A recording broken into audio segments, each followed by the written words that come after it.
이것도 많은데 사실 더 충격적인 사실은 여기 있었습니다. 우리나라 전체 학생, 즉 사교육비를 받지 않는 학생을 포함으로 한 평균입니다. 안녕하세요, 학교 구성원 여러분. 담임교사 안쌤입니다.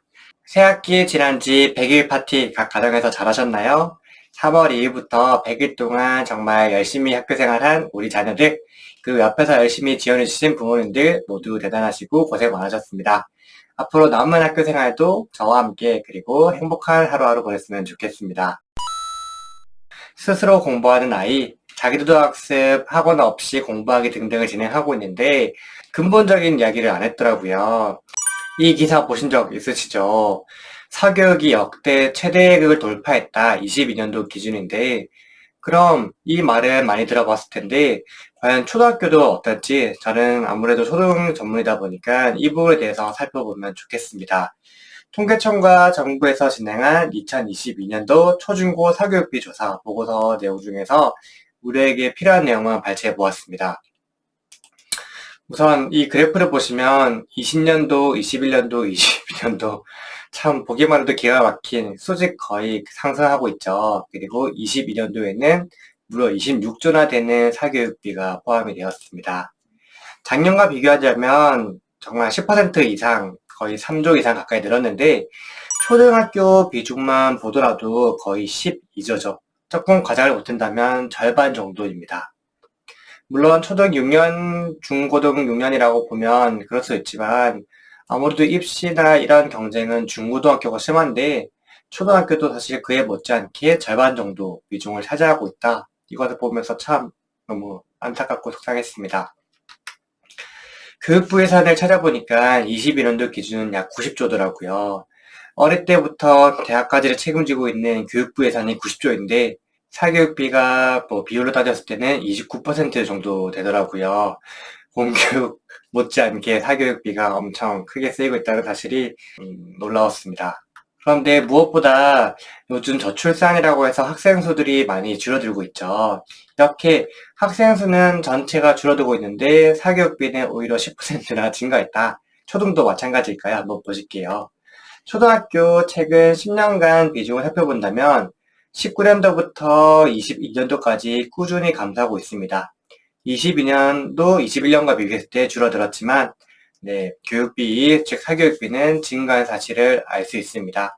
이 말은 결국 개인이든 학원비든 뭔가 올라갔다는 뜻이 되겠죠.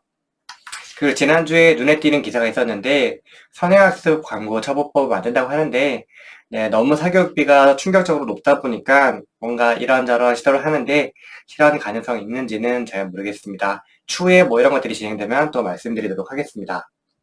세부적인 항목 전에 이 사교육비의 명명을 한번 보도록 하겠습니다.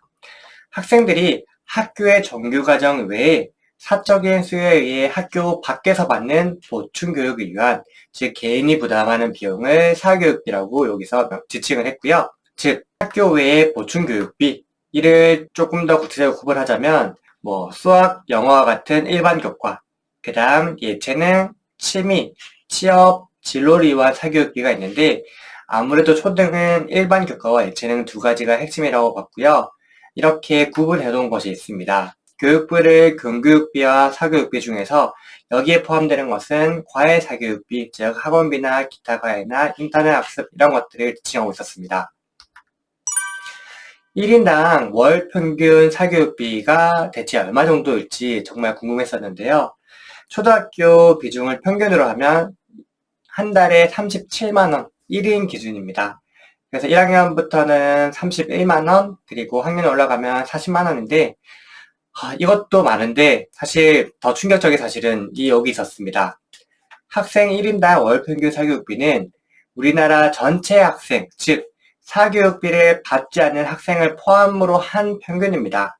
즉 받는 사람 금액을 총 합치고 받지 않는 사람 인원수로 나누었다라는 거죠. 그러면 실제 금액은 이것보다 높다라는 거겠죠. 정확한 평균이 아닐 수도 있다라는 뜻입니다. 그럼 청년 학생들의 비중을 보면 더 올라가겠죠. 31만원 수준이었던 게 43만원, 그리고 고학년 올라갈수록 거의 50만원에 해당하는 금액을 알 수 있습니다. 제가 카페나 여러 사이트들을 보다 보니까 요즘에 정말 우스갯소리지만 충격적인 말이 있더라고요. 요즘 초등학생들 사교육비가 나이에서 0 하나를 더 붙이면 된다라고 하는데 8살, 즉 1학년은 80, 6학년 올라가면 130까지 올라간다는데 네, 왜 이렇게 됐을까 참 네, 계속 이야기 꺼낼수록 속상하네요. 우리 아이들이 중학교, 고등학교 올라갈 텐데 중학교는 50에서 60, 고등학교에는 70에서 60. 참여하는 학생들 평균이니까 평균 이상의 친구들은 뭐 세 자릿수도 금방 올라갈 것이고 낮은 친구들은 그것보다 훨씬 적게 될 수도 있지만 평균은 역시 초, 중, 고 올라갈수록 높아진다. 네, 그렇다면 이 사교육부에 참여하는 사람은 대체 몇 %일까? 아까 참여한 학생과 전체 학생을 했을 때 금액이 10만 원 정도밖에 차이가 안 났어요. 생각보다 많이 뛰지 않았다는 말이죠. 그 말은 사교육비에 참여한 학생들이 많다. 전체로 따졌을 때는 78%가 참여를 하고 있다. 그리고 21%가 참여하지 않고 있다인데 우리는 초등이죠. 초등을 보면 21년도는 82%, 22년도는 무려 85%가 사교육에 참여하고 있다. 반대로 말하면 미참여는 14%, 15%밖에 없다라고 볼 수 있습니다. 한 반에 20명이라면 17명은 받고 있고 3명은 받고 있지 않다. 25명의 학급이라면 21명은 전부 사교육을 하고 있다라고 보시면 되겠습니다. 실제 저희 반에서도 학원을 다니고 있지 않은 아이가 몇몇 있긴 하지만 매우 극소수에 불과합니다. 이번에는 학년별로 사교육 참여 현황을 보겠습니다. 우선 1학년부터 6학년까지인데 비중이 조금씩 줄어들고 있죠. 1학년, 2학년은 거의 88%에서 5학년, 6학년은 82%로 많이 떨어졌습니다. 물론 21년도에 비교하면 많이 올라갔죠. 그런데 저는 이 학년이 올라갈수록 줄어든다라는 것을 좋게 보지는 않았습니다. 다르게 해석한다면 저학년 때에는 학교 끝나고 부모님께서 맞벌이나 일을 하시는 경우에 그 시간 동안 돌봄의 개념이나 예체능을 배우는 개념으로 다른 학원들을 많이 갑니다. 그런데 학년이 올라가고 혼자 이동이 가능하면 그때부터는 일반 교과 학원으로 넘어가죠. 그러니 저학년 때 배웠던 그 학원의 수가 줄어들고 일반 학원으로 넘어가기 때문에 사실 이 사교육으로 친다면 일반 교과 학원이 더 많아지는 것이기 때문에 이 사교육 참여율의 현황이 사실 크게 의미가 없지 않을까 조심스럽게 생각을 해보았습니다. 그리고 한 가지 눈에 볼 만한 사실은 초등학교에서 중학교로 갈수록 중학교에서 고등학교 갈수록 비중이 떨어지고 있었습니다.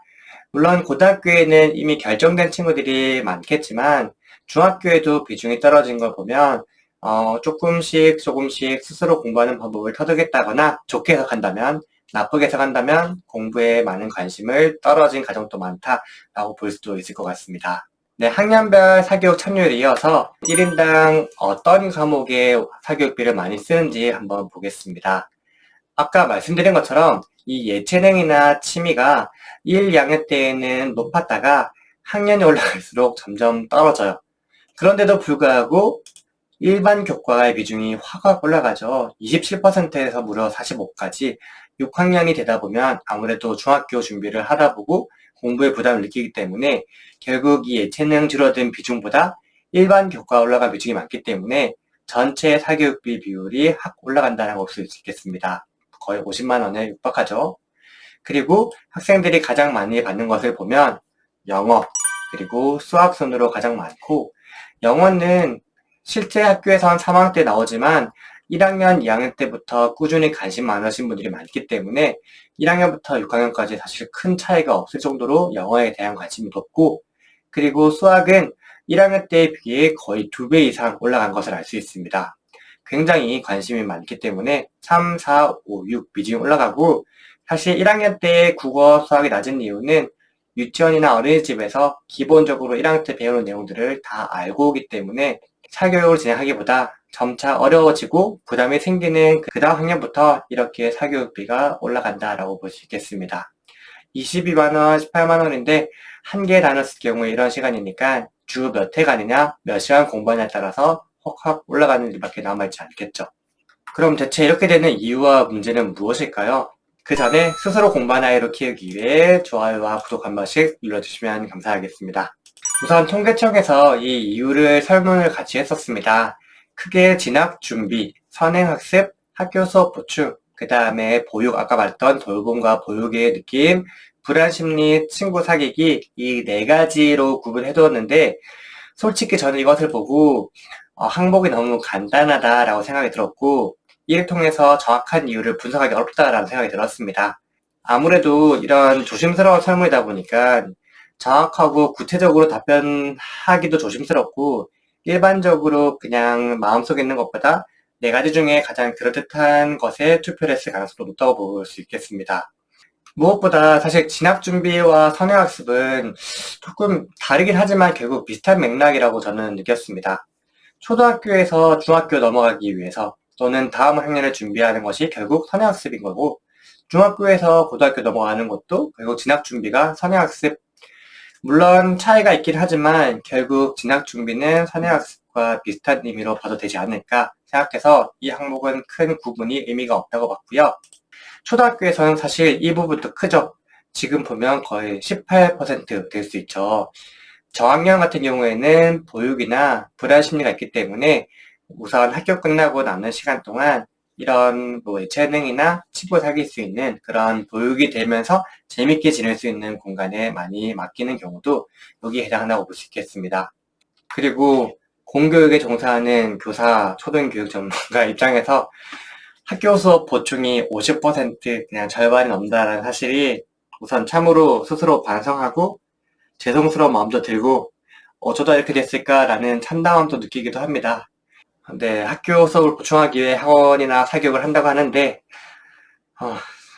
조심스럽지만 학원이나 과외 등이 학교 수업을 보충하는지 아니면 더 앞서서 나가는지 이것들도 엄밀하게 구분을 할 필요는 있다고 봅니다. 물론 학교 수업 진도를 못 따라가서 학원에 가는 친구가 있다면 그 비율이 무려 50%라면 정말 미안하고 반성을 많이 해야 될 것 같습니다. 네, 그럼 제가 생각하는 이유도 몇 가지 한번 말씀을 드리도록 하겠습니다.